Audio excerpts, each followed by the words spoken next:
오늘은 대문자 A 부분을 우리가 다루고 있죠. 그죠? 대문자 A 부분 안에는 또 소문자 A, B, A- 부분이 있다고 했죠. 그럼 A와 A-를 연결하는 부분이 바로 오늘 B 부분이, 소문자 B 부분이 히브리서 2장 1절부터 4절까지로 되어 있다. 이제 히브리서 2장 16절까지가 되면 이제 우리가 A 부분을 다 다루게 될 것입니다. 그러면 B 부분으로 넘어가기 전에 L 부분이 있다고 그랬죠. 그죠? 2장 17절, 18절을 다루고 B 부분은 3장부터 7장까지 있는데 이 B 부분 안에도 동일한 구조가 반복되고 있음을 알게 될 것입니다. 이런 구조를 잘 염두에 두시고 우리가 지금 어디를 다루느냐 그거 이제 신경 써주시고 들어주시면 히브리서 강해가요 좀 은혜가 깊어질 것을 믿습니다. 저도 열심히 공부하여서 여러분들에게 잘 요리하여서 작품을 내어놓을 테니까 여러분 아무리 요리사가 음식을 맛있게 해도 먹는 사람이 맛있게 먹지 않다면 요리사가 실망할 것 같아요. 여러분 신앙심이 깊고 공부 잘하고 열심히 살고 하는 사람 태도가 벌써 다르고 눈빛이 바짝바짝 다른 거예요. 그건 되도록 오늘도 은혜로운 길을 걸어가 보도록 하겠습니다. 자, 오늘은 히브리서에 나타나는 경고의 말씀이 한 5개 등장해요. 히브리서에. 오늘은 이제 교훈이고 권면이기도 하지만 사실은 경고도 담겨 있어요. 뭐뭐 해라. 그렇지 않으면 뭐뭐 될 것이다. 이런 이제 경고의 부분이라고 할 첫 번째 경고 부분이다. 그렇게 보면 됩니다. 그리고 이제 소문자 A, B, A- 부분에 앞에 A와 소문자 뒤에 A- 부분을 연결하는 또 작은 연결고리에 해당하는 구조가 됐다라고 설명을 했습니다. 자, 보통 다른 성경 장르의 글들은요, 자신의 진술을 다 끝낸 다음에 권면하고 교훈의 말씀하고 끝나요. 근데 히브리서는 좀 독특하다고 제가 계속 반복하죠. 그러니까 매우 이렇게 보면 됩니다. 아주 히브리서 기자는 매우 자상한 선생님 같다. 그런 느낌을 좀 받아요. 문제를 잘 풀지 못하는 학생이 있다 칩시다. 그럼 자상하지 못한 선생은 야 그것도 못 풀어하고 막 오히려 선생님이 막 자기 화를 이기지 못한 아마추어 교사가 있잖아요. 어떻든 학생에게 처음에 기초를 잘 설명하고 그 기초의 내용이 어디에 쓰임을 받을 것인지 그 기초를 배우지 못하면 어떻게 될 것인지 하고 선생님이 쫙 설명을 해주는 거예요. 드디어 이제 학생이 그 배움에 대해 깨닫고 이제 난 정말 열심히 공부해야 되겠어요 하고 고백하는 것을 들으면 선생님이 다시 앞으로 돌아가서 이제 공부할 마음이 됐냐? 마음의 준비가 됐니? 그러면 웬만한 선생님이 이런 거 못해요. 처음부터 다시 돌아가는 거예요. 다시 돌아갔고 그 학생이 완전히 이해할 때까지 계속해서 반복해서 가르치고 있는 것을 보게 됩니다. 히브리서 기자를 쓰신 분이 바로 그러한 자상한 선생님 같은 분이다라고 이해하면 되겠습니다. 오늘 본문의 내용이 한마디로 뭐냐? 이런 얘기입니다. 천사하고 비교도 안 되는 정말 탁월하신 예수 그리스도가 전해준 하나님의 구원의 메시지를 들은 여러분들이 어떻게 살아야 하는가? 그 얘기입니다. 여러분 구원의 메시지를 다 들으셨죠? 여기 구원의 메시지를 듣지 않고 여기 오신 분 계십니까? 여러분들은 다 구원의 메시지를 들었어요. 그 구원의 메시지가 누구로 말미암아 들려진 것입니까? 예수 그리스도로 말미암아 들려진 것입니다. 자, 그러면 우리는 엄청난 은혜를 입은 하나님의 백성이라는 사실을 알게 되었어요. 여러분 죽을 수밖에 없던 우리를 살려주신 거예요. 그것도 잠깐 살려주신 것이 아니라 영원히 살려주신 거예요.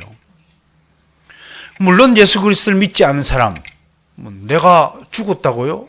난 살았는데요? 라고 반문해요.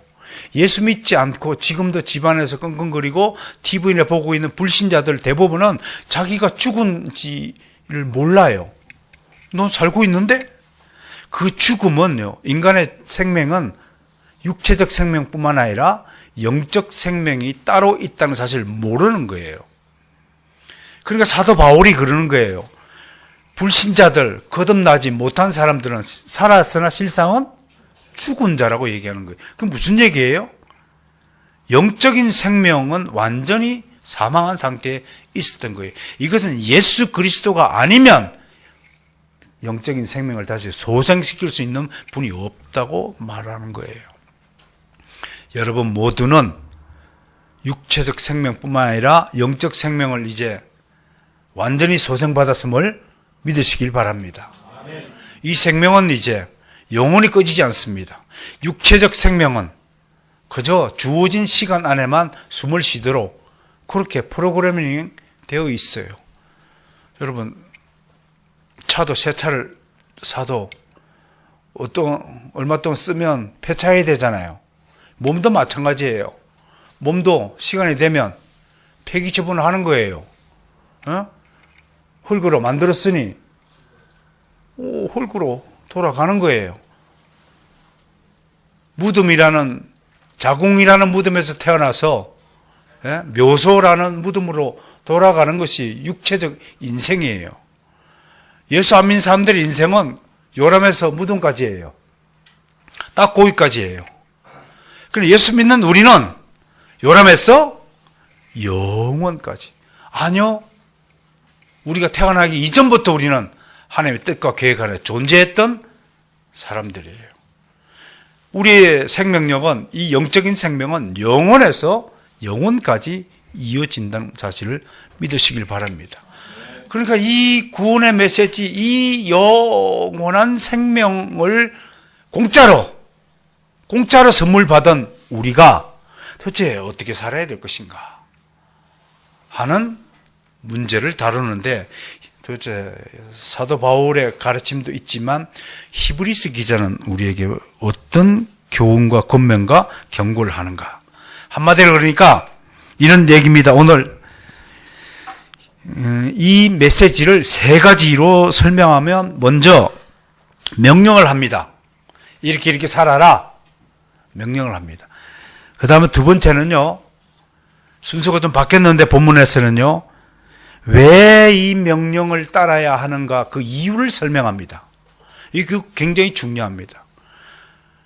여러분, 학생들에게 또 성도들에게 뭔가를 가르칠 때에 항상 가르친 자가 유념해야 될 것은 왜 공부를 해야 되는가, 그걸 분명히 인식시켜줘야 합니다. 저한테 그런 질문을 하면 저는 이렇게 말하고 싶어요. 왜 지식을 가져야 되고 공부를 해야 되느냐? 그건 진성처럼 살지 않기 위해서다. 한마디로 저는 그렇게 대답을 합니다. 여러분, 무지하면, 껍데기는 인간이지만 속은 짐승과 전혀 다를 바가 없습니다. 요즘에 얼마나 주변에서요, 욱하는 사람들이 많습니까? 짐승입니다. 껍데기는 인간인데 하는 행동은 인간 이하의 행동을 하는 사람들이 너무 많지 않습니까? 그러니까 여러분, 자상하게 우리 자식들과 우리의 후배들에게 가르치는 자, 지도하는 자 위치에 있는 분들은 자상하게 그 이유를 설명할 필요가 있다, 이겁니다. 그 다음 세 번째는 이 명령을 따르지 않았을 경우엔 하나님으로부터 어떤 보응을 받느냐가 적시되어 있는 내용이 오늘 본문 이야기입니다. 자, 먼저 그러면 하나님의 명령을 한번 들어봅시다. 그것이 오늘 본문 1절과 2절에 게시되어 있습니다. 한 번 더 읽어볼까요? 본문 1절과 2절.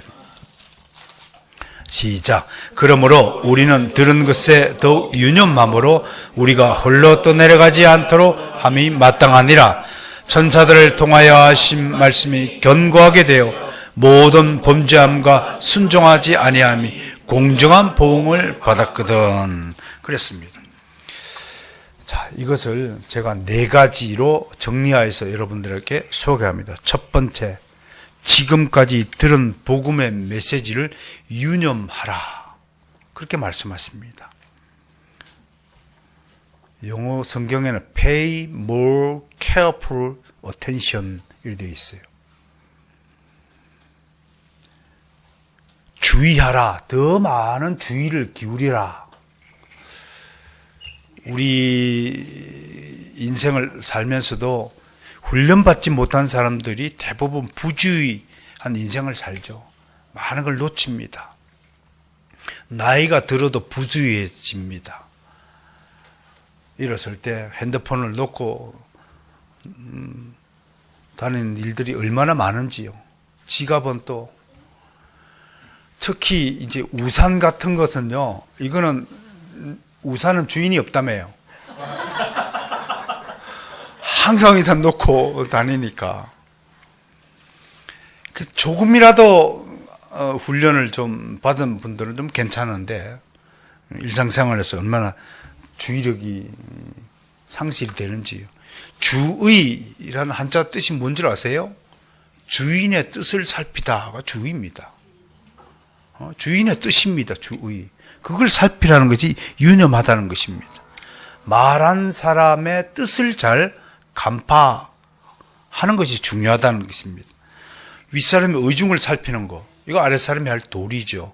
종은 주인이 무슨 뜻을 가지고 그렇게 말씀하셨는가를 잘 헤아려야 지혜로운 종이라고 말할 것입니다. 그럼 무엇을 유념하라고 하는 것입니까? 여기 이제 1절부터 3절, 1장 1절부터 3절로 다시 돌아가 보세요. 하나님이 천사들을 통하여 우리 조상들에게 무엇을 말씀하셨습니까? 하나님의 아들이 곧 만유의 상속자요, 창조주시요, 하나님의 영광의 광채시요, 본체 형상이며 우리의 구원자라는 것입니다. 누가요? 하나님의 아들 예수 그리스도가. 그거를 유념하라는 거예요. 예수 그리스도는 누구라고요? 창조자시요, 만유의 상속자시요, 하나님의 영광의 본체시요 형상이라는 사실, 우리의 구속자라, 우리의 구원자가 되신다는 사실을 절대로 잊지 말라는, 유념하라. Don't forget it. 한마디로 절대로 잊지 말라는 뜻입니다. 새겨라. 너의 신비에 이 사실만큼은 영원토록 잊지 말고 새겨둬야 한다. 그게 유념하는 것입니다. 절대 잊지 말라는 거죠. 무엇을 배운 것을 잊어버리지 않기 위해서 우리가 본받아야 할 분들이 바로 유대인들입니다. 또는 청교도들도 있을 것입니다. 이분들은 들은 말씀, 받은 말씀을 쉼없이 반복하고 또 반복하여서 말씀을 암송하고 묵상한 일을 게을리하지 않은 민족이 유대인입니다. 지금도 유대인들은 만 14세가 되면 성인식을 치르고요. 그때 모세오경, 시편, 이사야서 등등 시험을 치르고, 웬만한 분들은 거의 성경을, 시편 같은 걸 달달달달 다 암송하고 다닙니다. 제 주변에도 어느 전도사가 시편을 달달달달달 암송하는 전도사를 보았습니다. 더 놀라운 것은 하나님의 말씀을 암송을 많이 한 사람들은요, 기도를 시켜보니까 다릅디다. 기도가 그냥 기름칠이 잘잘잘잘잘잘. 하나님의 말씀을 암송하지 않는 사람들은 기도가 팍팍한데요. 좀 달라 보이더라고요. 예수님도 바로 이런 전통에 따라서 어릴 때부터 말씀을 모두 암송하고 적재적소에 하나님의 말씀을 가지고 강론하시고 가르치시고, 귀신들을 쫓아낼 때도 말씀을 가지고 대적하였어요.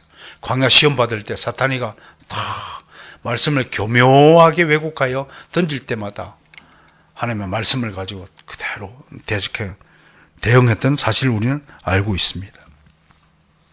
말씀이 선포될 때 여러분 기적이 나타납니다. 말씀이 귀에 들리면 그 사람의 죽었던 영혼이 다시 살아나는 것입니다. 여러분들의 죽었던 영혼이 왜 살아났습니까? 하나님의 말씀입니다. 믿습니까? 여러분의 하나님의 말씀이 귀에 들렸기 때문에 여러분이 죽었던 영혼이 살아난 것입니다. 말씀을 듣고 말씀으로부터 새로운 진리를 깨달았을 때 그 사람의 영적 성장이 일어나고 인격의 변화가 일어납니다. 말씀이 가슴 깊숙이 꽂히면 속에서 지각 변동이 일어나는 거예요. 여러분, 진짜 뭘 잘못 먹으면 이렇게 배탈이 나지만요, 여러분, 말씀을 먹으면 우리의 영혼에 지각 변동이 일어나는 거예요. 막 소용돌이 치고 그렇게 해서 변화가 일어나는 겁니다. 교만했던 자가 겸손해지고 절대로 자기 잘못을 인정하지 않던 자가 눈물을 흘리면서 제가 잘못했습니다 하고 회개를 합니다. 모든 탐욕과 미움과 시기 질투와 자기 주장과 고집과 게으름과 무사한 일들이, 나태함이 다 사라지고 정말 성실해지고 정직해지고 그리스도의 아름다운 향기가 풀풀 나는 그런 사람으로 변화해지는 것입니다. 그것이 말씀의 기적입니다. 말씀은 또 가랑비에 속옷까지 든다는 말이 있듯이요, 말씀의 단비가 쫙 내려지면 자기도 모르게 말씀에 푹 젖어지는 겁니다. 그래서요, 우리 눈에는 안 보이지만 어느새 그 사람의 영적인 인격이 달라지고 변화되는 것을 보게 됩니다. 여러분, 자신들의 영혼을 한번 생각해 보세요. 얼마나 우리가 거칠고 얼마나 고집세고 얼마나 자기 멋대로 살아왔던 인생들입니까? 우리는 그리스도인처럼 좀 부드럽고 따뜻한 사람이 되어야 할 것입니다. 좀 인내하고, 좀 목소리가 큽니까? 좀 목소리 좀 줄이세요. 나긋나긋 말을 해도 다른 사람이 충분히 말을 알아듣거든요. 왜 목소리를 높입니까? 자기 성질을 이기지 못해서 목소리 높이는 거 아니겠어요? 좀 온유해지고 좀 말이 달라지고 태도와 행동이 좀 경건해지시기를 주님 축원합니다. 예레미야 선지자가 이스라엘에게 요구한 사항을 한번 읽어드릴게요. 예레미야 4장 3절에서 4절 말씀이에요. 여러분들 잘 아시는 말씀이에요. 여호와께서 유다와 예루살렘 사람에게 이와 같이 이르노라. 너희 묵은 땅을 갈고. 얼마나 여러분 묵은 땅, 시골에서 여러분 오랫동안 다져지고 썩어지고 썩이한 땅을 꽃갱이를 한번 까서 까발려 보신 적 있나요? 손에 물집이 터질 만큼 꽃갱이 해본 적 있나요? 군대에 가서 그 돌밭을 그 기경했던 그런 경험들이 있네요. 얼마나 힘든지 모릅니다. 묵은 땅을 갈고. 가시덤불에 파종하지 말라. 유다인과 예루살렘 주민들아, 너희는 스스로 할례를 행하여, 스스로 할례를 하래요. 그리고 그 다음 말씀이 더 참 피부에 와요. 너희 마음 가죽을 베라. 여러분, 이게 개혁인 것입니다. 마음 가죽을 좀 베라. 여러분 마음에 바늘 하나 꽂을 만큼 은혜로운 밭이 없다면 그 실패한 인생이 될 것입니다. 마음밭을 갈라. 여호와께 속하라. 그러지 아니하면 너희 악행으로 말미암아 나의 분노가 불같이 일어나 사르니 그것이 끌 자가 없으리라. 오늘 주시는 우리가 다루고 있는 히브리서 2장 1절과 4절의 말씀 제목, 가장 합당한 구약 성경의 말씀을 한번 골라보았습니다. 묵은 땅을 갈라. 스스로 할례를 해라. 마음 가죽을 베라. 여호와께 속하라. 그러지 않으면 내가 너를 불로 확 살라버리겠다. 그것이 여호와의 말씀이었습니다. 여러분, 묵은 땅을 가는 일이 얼마나 고된 작업입니까? 자기 자신을 할례하는 일이 간단한 일입니까? 마음 가죽 베는 일이 가능한 일입니까? 얼마나 큰 아픔이 따르는 일이겠습니까? 그만큼 하나님의 말씀대로 사는 일은 결코 쉽지 않습니다. 어쩌면 불가능할지 모릅니다. 그러나 우리는 할 수 있다라고 고백해야 합니다. 왜? 나는 나 홀로가 아니기 때문입니다. 언제나 나와 함께 성령님께서 같이 동거하시고 내주하시면서 나의 갈 길을 하나님께로 인도해 주시는 것입니다. 여러분 고백합시다. 따라서 합시다. 하나님께 가까이 하는 자가 복 있는 사람이다. 그 성령님께서는 언제나 하나님께서 멀어지는 나를 붙들고 항상 하나님께 가까이 나를 데리고 가시는 하나님이라는 사실을 믿으시길 바랍니다. 최근 들어서 우리 아이들에게서 발견되는 주요한 질병 가운데 하나가 ADHD라는 것이 있습니다. 주의력 결핍과 과잉 행동을 가리키는데 심리학에서는 이걸 정신질환의 하나로 봅니다. 대부분 아이들 때는 굉장히 활달하죠. 반면에 기질적으로는 굉장히 까탈스러운 시기입니다. 굉장히 까다로워요. 아이들 기분에 맞춰주는 것은 거의 불가능합니다. 어떤 기분에 맞춰줘요? 아침 틀리고 점심 틀리고 화장실 갈 때와 나갈 때가 마음이 틀리고 금방 공부한다가 그랬다가 금방 아니라 그러고 이랬다 저랬다. 그게 애들 보통이죠.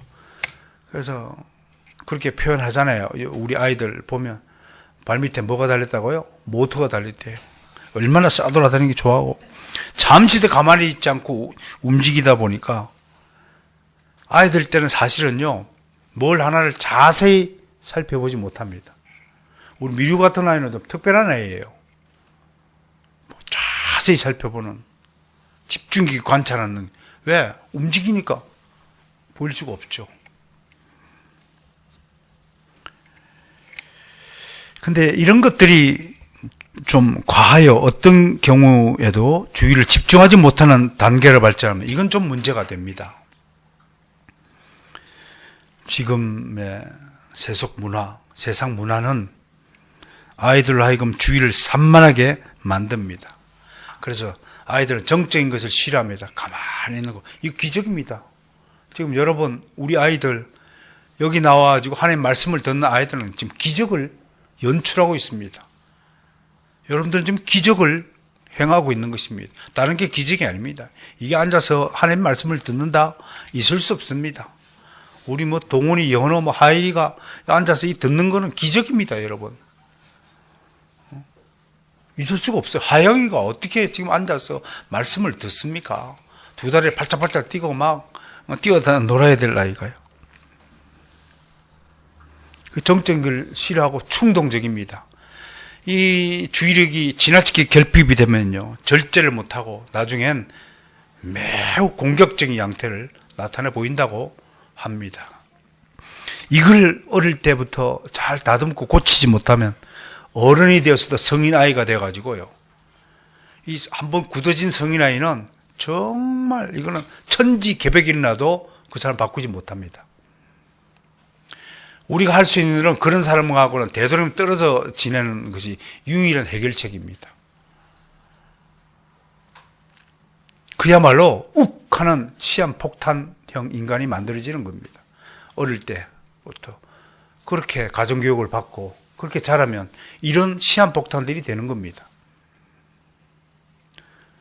감옥에 여러분 가보셨습니까? 참 은혜가 되시는 분이 한 분도 없군요. 감옥에 갔다 와야 이 얘기가 되는데, 보통 잡범들이라고 부르는 일반 수용소가 있습니다. 큰 범죄를 저지른 사람들을 감옥용어로는 범털이라고 그러고, 나머지는 다 잡범이라 합니다. 잡범들의 절반 이상이 왜 들어왔냐? 욱 하는 성질 못 이겨서 주먹으로 패거나 성질 못 이겨서 몽둥이로 들고 나머지 간판을 붙들거나 그래 잡혀온 사람들이 대반입니다. 특히 한국인들 중에 이런 성인 아이들이 너무 많습니다. 전문용어로는 분노 조절 장애자라고 말합니다. 지금 곳곳에 지금 한국 사회가요, 아까 얘기했지만 9.9%가 이런 유형의 인간이라면 이거는요 10m마다 시한폭탄이 하나씩 지금 돌아다니고 있다라고 상상을 해보세요. 이들에게 무슨 인간관계에 대한 존중이 있고 이들에게 무슨 미래에 대한 아름다운 소망과 희망이 어디 있으며 이들에 대한 어떤 안전장치도 없는 사회가 아닙니까? 시한폭탄이 돌아다닙니다. 더 불행한 것은요, 더 위험한 것은 대체적으로 아주 부유층의 자제들 중에 이런 자제가 많다는 것입니다. 이런 자들이 더 좋은 차를 끌고 거리를 폭주하고 다닙니다. 눈에 뵈는 게 없는 사람들이죠. 어제 정릉클럽에 갔더니 한 분이 자기 회사에 일할 청년을 제발 한 사람 소개해달라고. 뭐 하십니까? 했더니 이제 전화 오면 전화 받고 차를 끌고 가지고 그 뭐 공장에 실어 날라줄 물건을 하고 친절하게 상담해주고 공장을 운영하시는 분인데요.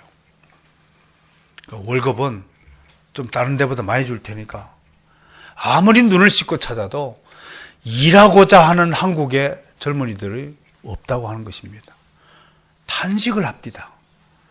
그분의 말에 이러더라고요. 야, 우리 죽고 나면 이 대한민국은 정말 위험천만한 사회가 되겠구나.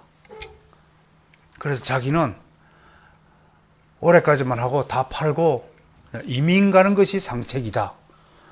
이런 분위기가 팽배해지고 있다는 것입니다. 그 얘기를 제가 듣고 참 함께 걱정하면서 결국은 이 모든 것이 자식을 잘못했는 우리 어른들의 책임으로 돌릴 수밖에 없다는 것을 여러분 유념하셔야 됩니다. 내 자식은 괜찮다고요? 천만에요. 그런 생각들이 어우러지다 보니까 정말 깡패 같은 성인 아이들만 잔뜩 배출하여서 이건 정상적인 사회라고 볼 수 없습니다. 우리라고 이제 총기 테러가 일어나지 않는 법이라고 어디 있겠습니까? 분노 조절 안 돼가지고 이런 시한폭탄 같은 사람들 속에서 보다 우리 그리스도인들이 좀 더 성실한 삶을 살아야 되겠다라는 말씀을 꼭 전하고 싶습니다. 자, 두 번째 하나님의 명령을 들어볼까요? 두 번째 보니까 흘러 떠내려가지 않도록 하라라고 하는 것입니다. 헬라어로 보니까 파라르티에오인데 그냥 원래 원어 뜻은 물이 흐르다 이런 뜻입니다. 근데 요걸 좀 상징적으로는 부주의하여서 무엇을 놓치다라는 뜻으로 해석이 됩니다. 그러니까 이 말씀의 뜻에는 왜 부주의하여서 놓치냐면 나태하고 게으르기 때문에 놓친다 라는 뜻이 전제되어 있습니다. 즉 나태하고 게으름에 빠지면 들은 말씀을 다 잃어버린다라는 경고가 여기 담겨 있는 것입니다. 흘러 떠내려가지 말도록 하라. 얼마나 들은 것을 다 순식간에 잃어버리고 잊어버린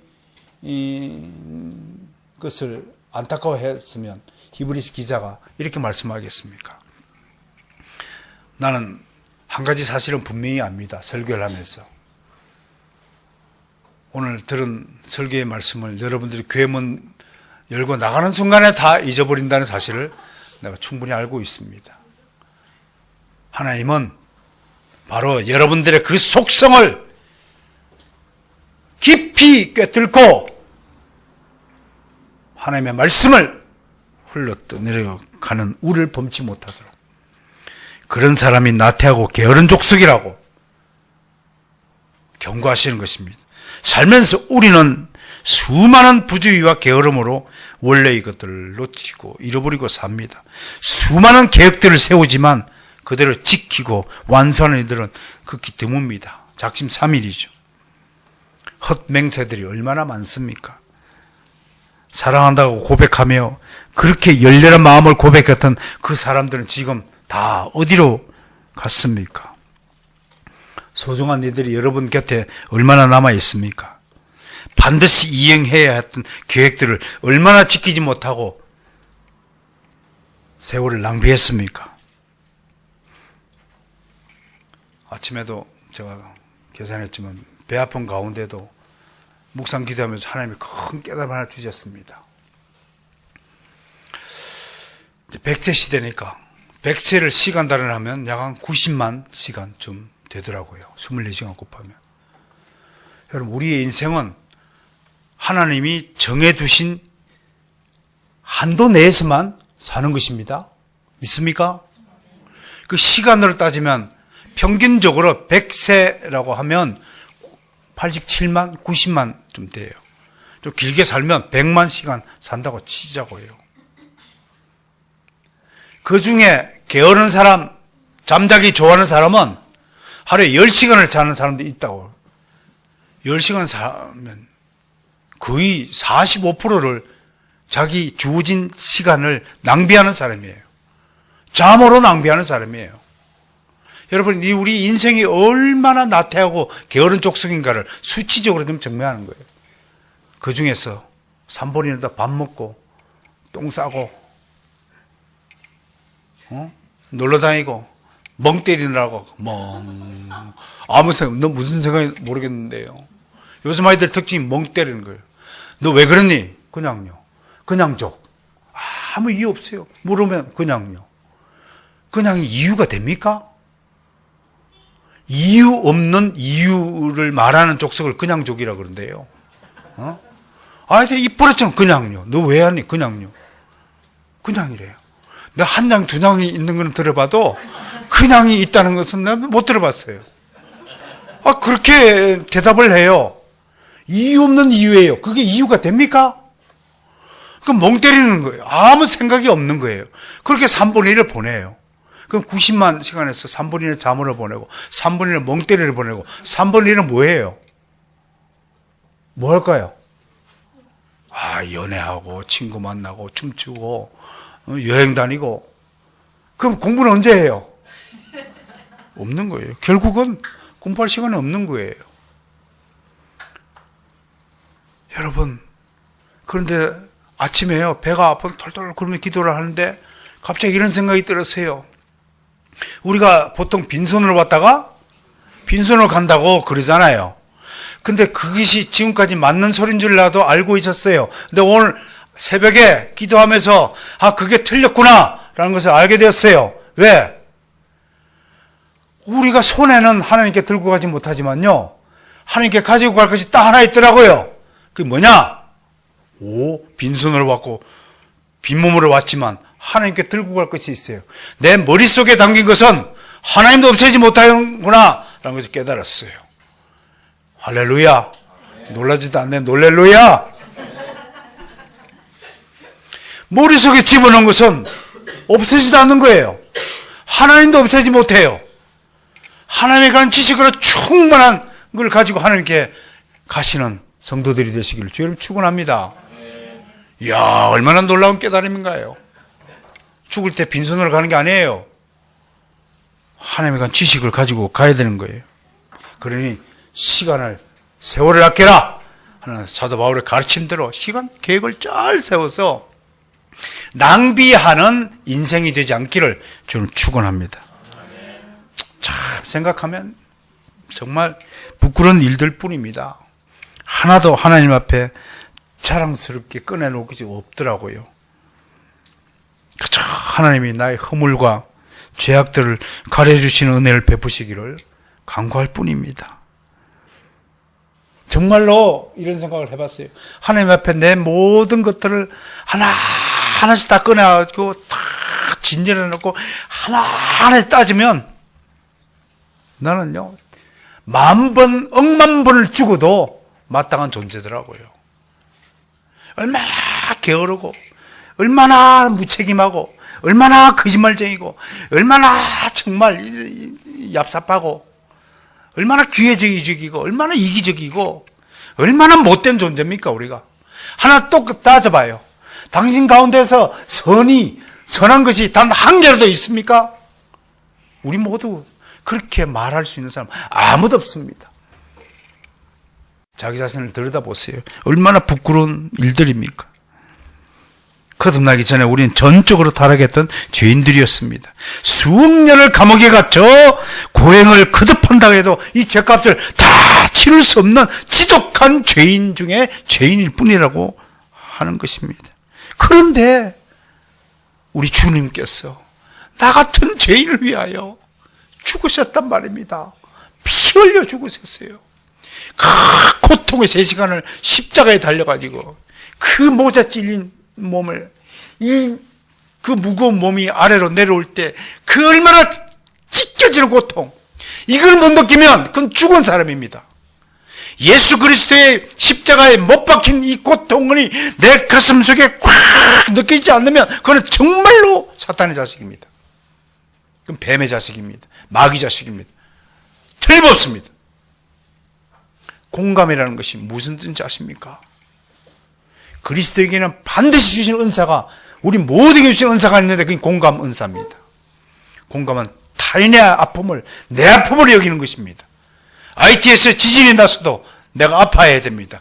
중국에서 지진이 나서 다른 사람이 죽을 때 내가 아파해야 되는 겁니다. 엊그저께 화재 사건이 났어요. 제천에서 27명이 죽고, 밀양에서 42명인가 죽고, 그것이 남의 일처럼 느껴진다면 그건 죽은 목숨입니다. 그건 절대로 그리스도인이 아닙니다.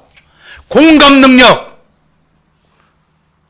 그것으로 그리스도인은 서로 그리스도한테 연결되어지고, 그리스도가 당한 그 고통이 나의 고통이 되어야 드디어 그는 거듭난 사람이라고 말할 수 있을 것입니다. 정말 이런 죄인을 구원하여 주시고 죄값을 치러 주시고 그 지극한 고통을 감내하신 이 주님의 십자가 대속 사역이야말로 기적 중에 기적이요, 감사 중에 감사요, 은혜 중에 은혜라는 것을 절대 잊지 말고 살아야 할 것입니다. 세 번째 주님의 말씀입니다. 2절에 보니까 들은 말씀을 견고하게 하라 라고 명령하십니다. 베바이오스, 튼튼하고 안전하다. 근데 영어 성경 NIV 성경은 reliable, 믿을만하다 라고 번역을 했더군요. 이를 한마디로 정리하면 들은 말씀을 잘 믿어라, 그렇게 해석할 수 있을 것입니다. 이 말은 믿음만이 모든 것을 온전하게 하고 튼튼하게 한다. 믿음만이 튼튼하게 한다. 믿음 위에 반석, 믿음이라는 반석 위에 세워지지 않는 것은 전부 다 흔들거린다, 다 초기화와 같다, 그런 뜻입니다. 만약에 가톨릭 교회처럼 교회를요 믿음이라는 반석에 세우지 않고 가톨릭 교회가 주장하는 것처럼 베드로라는 사람 위에 세웠다고 한번 가정을 해보세요. 그 교회가 정말 튼튼하고 견고한 교회라고 말할 수 있겠습니까? 아닙니다. 사람은 불완전한 존재입니다. 전적으로 타락한 존재입니다. 그런 존재의 교회를 세웠다고요. 여러분, 들은 말씀을 믿음 위에 쌓지 않으면 무의미합니다. 그냥 잠시 왔다가 스쳐 지나는 바람일 뿐입니다. 믿음이 없는 사람에게는 복음이 들리지 않습니다. 딴짓하는 겁니다. 들린다 해도 무슨 말인지 깨달아지지 않는 것입니다. 관심도 없습니다. 그냥 자기들끼리 하는 소리겠지 하고 무시하고 맙니다. 그의 영적인 기는 철저히 닫혀있기 때문입니다. 불신자들은 교회를 생각할 때 뭐부터 보시는지 아십니까? 교회의 중요한 본질은 뭐예요? 영생이에요. 영원히 사는 것이에요. 그게 본질이에요. 근데 죽은 자의 입장에서는 영생이 느껴질까요? 중요하다고 생각되어질까요? 실상은 자기가 죽은 자인지 모르는 상태에서 영적인 생명을 운운하면 세기에 경일기 같은 소리죠. 그래서 다른 소리 하는 겁니다. 에이구, 교회가 그러냐? 교회가 하는 행동을 보고 평가합니다. 교회가 어떤 존재라는 사실에 대한 생각은 초도 없이, 그리스도인들이 더 약속을 더 잘 어기더라, 둥둥 말이에요. 다 쓰잘데없는 소리입니다. 그의 영적인 길은 철저히 닫혀 있습니다. 그의 마음에는 철벽 같은 것이 둘러쳐 있어 도무지 진실의 소리를 듣지 못합니다. 쌓이지 않으면 견고해지지 못합니다. 여러분이 들은 하나님의 말씀을 믿음으로 받으시고 믿음으로 해석하고 믿음으로 느끼고 믿음으로 기억하시길 바랍니다. 이 견고한 믿음의 밭에서 자란 복음의 씨앗이야말로 날로 자라서 아름다운 성령의 열매, 우리 의의 열매를 맺을 것이라고 저는 믿습니다. 물론 시간이 걸릴 것입니다.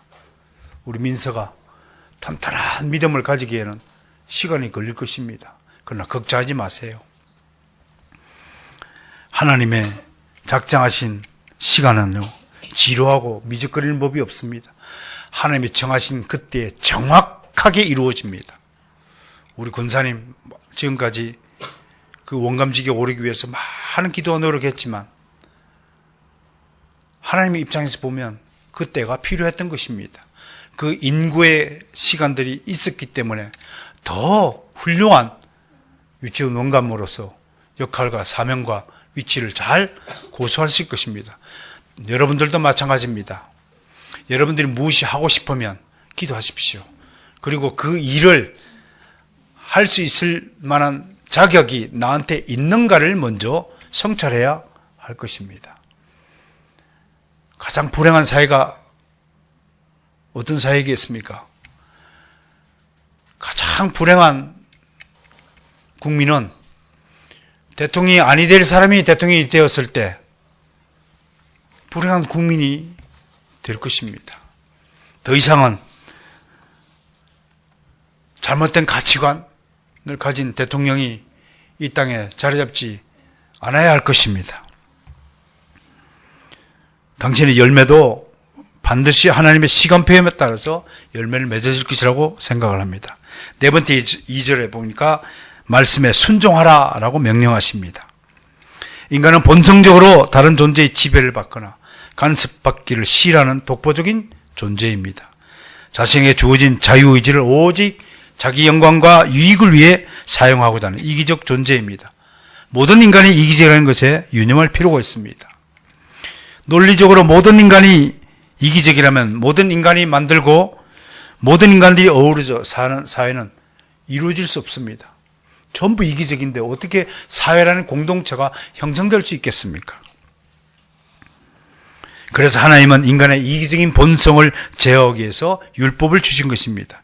율법에 따라서 이기는 행동을 억제하고 공동의 선을 위해 자신을 희생하며 살도록 조치했습니다. 그래서 율법은 강제적 조항이자 명령입니다. 오늘 우리는 4가지 명령을 지금 듣고 있습니다. 이 명령을 우린 준수해야 할 것입니다. 왜냐하면 하나님은 명령을 지키는 자에겐 상을 주고 명령을 어긴 자에겐 벌을 주신다고 하셨기 때문인 것입니다. 더 중요한 것은 늘 강조하다시피 이 명령을 자발적으로 기꺼이 즐거운 마음으로 순종하라고 하나님은 말씀을 하십니다. 순종의 첫 시작은 잘 듣는 것입니다. 히브리어로 샤마 하는 것은 잘 듣다입니다. 그래서 이게 쉐마가 됐고요. 하나님은 이스라엘을 향해서 혹은 오늘 우리를 향하여 우리 크리스천을 향하여 잘 들으라고 지금도 수없이 말씀하십니다. 신명기 6장 4절 5절 제가 읽어드리겠습니다. 이스라엘 들으라. 우리 하나님 여호와는 오직 유일한 하나님이시니 너는 마음을 다하고 뜻을 다하고 힘을 다하여 내 하나님 여호와를 사랑하라. 왜 순종이 중요합니까? 순종하지 않으면 사도 바울이 로마서 6장 16절 18절에 이렇게 경고했습니다. 너희 자신을 종으로 내주어 누구에게 순종하든지 그 순종함을 받는 자의 종이 되는 줄 너희가 알지 못하느냐? 혹은 죄의 종으로 사망에 이르고 혹은 순종의 종으로 의에 이른다. 순종하면 의에 이르고 불순종하면 사망에 이른다라고 경고하고 있습니다. 자, 이제 오늘 두 번째 부분, 왜 이 명령을 따라야 하느냐? 그 내용이 3절과 4절에 있습니다. 순서적으로는 명령을 불이행할 시 어떤 일이 나타나냐가 먼저 나타나고 있지만 논리 전개상 이 문제를 먼저 다루겠습니다. 첫째, 히브리서 기자는요, 이 구원의 메시지는 아들을 통하여 말씀하신 것을 들은 자들이 즉 사도들, 예수님께로부터 직접 들은 사도들이 우리에게 전해준 것이라기 때문에 명령에 따라야 된다. 사도성이라고 얘기하는 거고, 두 번째는 교회에 부여하신 성령의 은사를 통하여 우리에게 주신 말씀이기 때문에 말씀을 지켜야 된다 라는 논리를 펴는 것입니다. 성령의 은사들, 성령 하나님 때문에 그렇습니다. 사도성은 우리 교회의 기초입니다.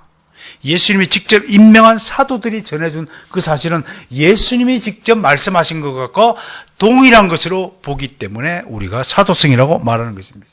그러므로 기독교회사에서 가장 중요한 것은 예수님의 가르침과 사도성의 그 두 가지가 우리 교회의 출발이요, 시작점이 되어야 하는 것입니다. 우리가 사도신경을 고백하는 것도 무슨 이유겠습니까? 물론 사도들이 지었다고 해서 그걸 없는 것이 아니라 그 사도신경에는 사도성이 그대로, 신앙 고백이 그대로 담겨 있기 때문에 오늘도 우리는 신앙 고백을 하는 것입니다. 성령의 또 방편들이 무엇입니까? 은사들이 여러 가지고 있는데요. 표적과 기사가 있고요, 능력이 있고 등등이 있습니다. 이 모든 것들은 하나님의 기적적인 요인에 속한 것입니다. 성령의 다양한 능력과 은사들은 고린도전서 12장과 로마서 12장에 잘 소개되어 있습니다. 여러분들이 좀 더 말씀을 깊이 있게 연구하시려면 이런 부분들을 찾아서 읽어보시면 훌륭한 은혜를 받게 될 줄을 믿습니다. 자, 이제 마지막으로 그럼 불순종하면 받는 대가가 무엇인가? 이걸 말씀하십니다. 이제 결론적으로 들은 말씀을 유념하지 않고 바람결에 실려 보내고 까먹어버리고 무리에 떠내려 보내버리고 잊어버리고 불순종하고 말씀대로 살지 않고 지 맘대로 사는 사람은 어떻게 됩니까? 이에 대해 히브리서 기자는 단호하게 따랐습니다. 공정한 보응을 받는다. 여러분, 신상 필불의 법칙을 선언하는 것입니다. 잘하는 사람에게 상 주고 못하는 사람은 벌을 주는 것, 이게 하나님의 방식이라는 것입니다. 이 법칙을 어겼기 때문에 오늘날 수많은 잘못된 불량품들이 이 사회에 나타나고 있다는 것입니다. 그러므로 우리가 하나님의 이 법칙을 지키는 것이 그리스도의 인으로서 절대적 책무라는 것을 다시 한번 강조하는 것입니다. 공정하다는 것은 마땅하다는 뜻입니다. 상을 받을 자가 상을 받고 벌을 받을 자가 벌을 받는 것은 당연하고 공평한 것입니다. 우리 사회가 화평에 이르지 못하고 늘 불만들이 표출되는 이유가 무엇이겠습니까? 모든 국민이 공평한 대우를 받지 못하기 때문에 국민들 가운데 불공평한 일이 있습니다. 공평한 사회는 열심히 노력하고 일한 만큼 열매를 얻고 보상을 받을 수 있는 사회를 말합니다. 모든 국민이 자신에게 부과된 의무들을 솔선수범으로 지키고 이행하며 문제가 없지만 당연히 행해야 할 의무를 어떤 특권으로 혜택을 준다든지 이런 의무를 지키지 않는다면 문제가 생기는 거죠. 특히 군대 문제, 남자에게서 군대 문제.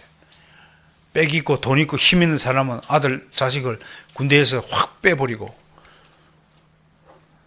경상남도 사천군 정놈의 수청리 저 시골 동네에서 태어난 나 같은 사람은 여지없이 법에 따라서 33개월의 군 복무 기간을 훌륭히 치러야 되는, 그런데 내 고등학교 동창 어느 누구는 6개월밖에 안 다니거나 아예 면제를 받거나, 멀쩡한 녀석이 면제를 받아요. 뭐 정강이 빼고 하나 없어졌다나 뭐 어쩌다가 임금 병명을 만들어 가지고 더 이상 이런 불공정한 사회는 되어서는 안 됩니다. 우리 새로운 정부가 이러한 적폐청산을 하는데 저는 찬성을 합니다. 잘못된 건 고쳐야죠.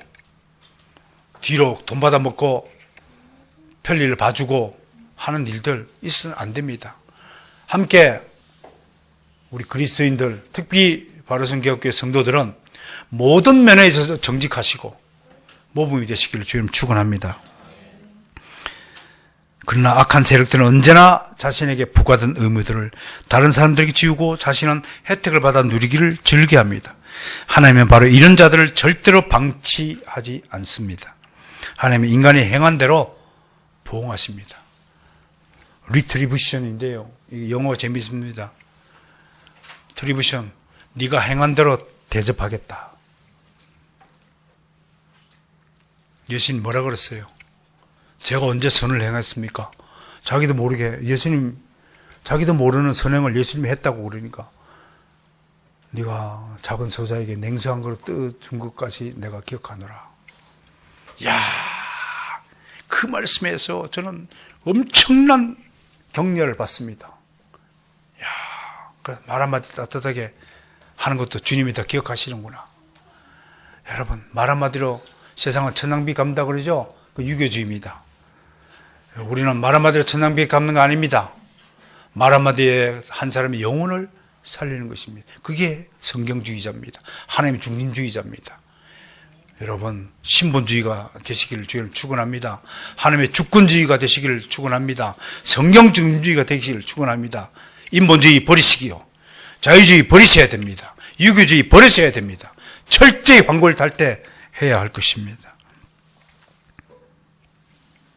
오늘 우리에게 주신 말씀을 따라 사랑하는 성도 여러분이 정말로 하나님의 말씀에 순종하며 사는 인생들이 되시기를 축원합니다. 들은 말씀을 잘 유념하시기 바랍니다. 들은 말씀을 게으름 때문에 잃어버리지 않기를 원합니다. 믿음의 반석 위에 견고하게 세워주시길 바랍니다.